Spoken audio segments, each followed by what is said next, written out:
Kenitris and I first met at Deliverance Conference in Marietta, Georgia. I showed up to the conference on time, and I was ready to go. I was ready to preach, and Kenitris was the MC. Here comes this young dude named Kevin Moore, who's gonna preach, who wasn't even on time.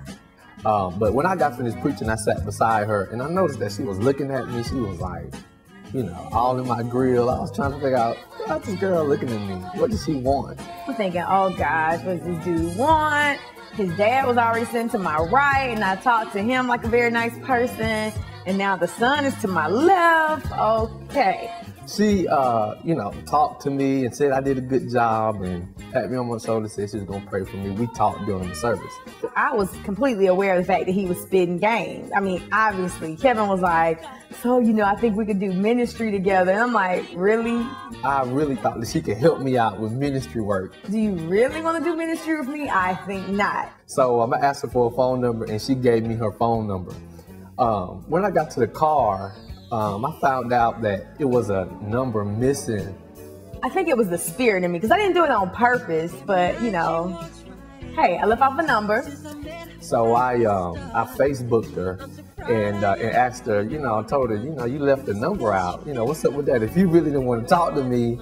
I thought it was hilarious that if I really had purposely not given you my full number, you were bold enough to message me and ask for my full number. So, hey, I shot him the number.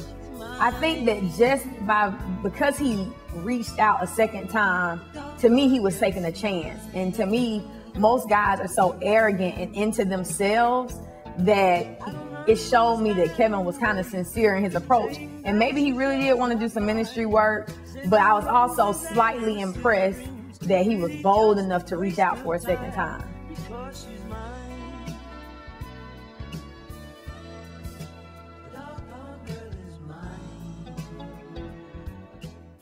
Kenitris and I's relationship developed over a series of lunches.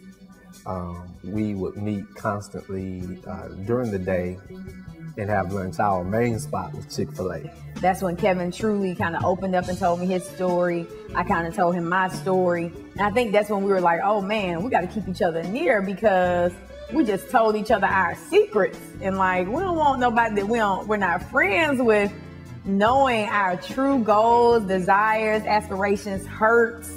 We both knew that we were both destined for greatness. And that really was important to me, to see a young lady who not only knew she was gifted, but had a purpose and a plan. Kenitris is overflowing with personality, and you're going to know how Kenitris feels regardless. She'll put it out there, but her facial expressions, she can't hide the way she feels, and it just comes out with every fiber of her being. And I absolutely love that about Kenitris. Kevin is a very focused and determined individual. And because of that, I just love that quality about him. He's such a hard worker. He doesn't care what it takes to get what he needs to have. And I admire that, because so many people could just kind of fall to the side with their goals and their dreams and their aspirations, but he doesn't. Kevin is who he is. He does not try to put on this mask or fit into the mold of who or what a preacher should be. And while he's an excellent preacher and an excellent pastor, Kevin is just an excellent person, in the sense that whatever he's doing, he gives it his all. And so he helps me to laugh. I'm kind of a dramatic person, and so it helps me that Kevin is very level-headed and calm. He's not easily agitated, and not easily worked up. I kind of stepped out on faith and left my job. It kind of opened up more time for Kevin and I to spend together. She felt this call to leave her job and to actually just trust God for what's next. And that was huge for me. That made me feel like that this was a person who listens to God And this is a person who understands the voice of God and knows when God is talking to her. That's huge and that's very important. And not only that, but to have the mind to step out on faith. She is very compassionate. She's very caring. She invites anybody in her home. And if you're in need, she will go the extra mile to accommodate you. I went to Charlotte at the end of 2009. On the way back, I stopped by my friend Andrea and Jared's home. And Andrea's like a big sister to me. And Andrea always keeps it real, and she's completely transparent. And she tells me things that even I don't want to hear. And Andrea was talking with me, and she mentioned, we brought up Kevin.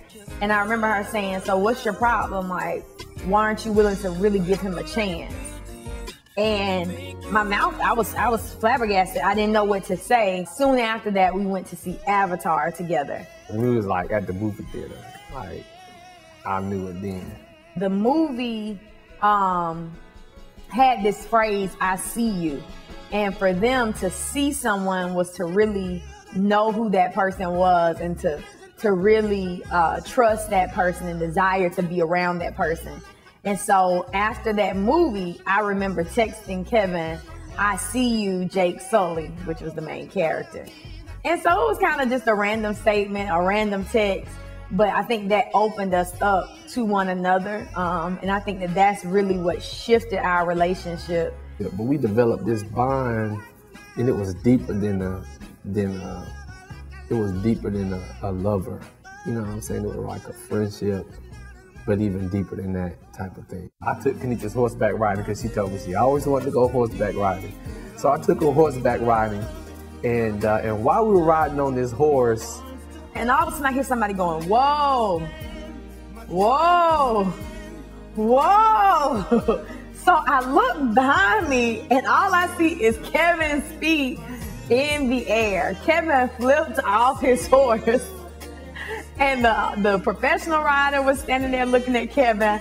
I was in shock, and Kevin hit the ground and just jumped up quickly and kind of ran a little bit. And so I was trying to ask him, are you okay? And once I got the are you okay out, and he said yes, I could not contain myself. I just laughed hysterically. I mean, I could hardly hold on to my horse the remainder of the ride. But also I think that for me, it made me care more for Kevin because you took me horseback riding because you knew I had never gone horseback riding. But I think when Kevin fell off the horse, that's kind of when I fell for Kevin. We went to a Mexican restaurant, one of our favorite restaurants. It's in the Glenwood area. It's called Matador. You know, Kenitris and I were eating. We were having a great time. And all of a sudden, our waitress just had an attitude. She had a terrible attitude. So I was kind of upset. Kevin is like, oh, it's cool. Let's just go ahead and pay for the meal and go. And so Kevin and I kind of get into a small argument about the tip.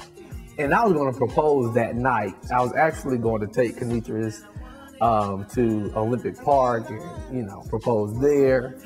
After the dinner, we left out of the restaurant. So the entire ride back to my house, Kevin and I did not talk. The entire ride back. We just rolled back to the house in silence.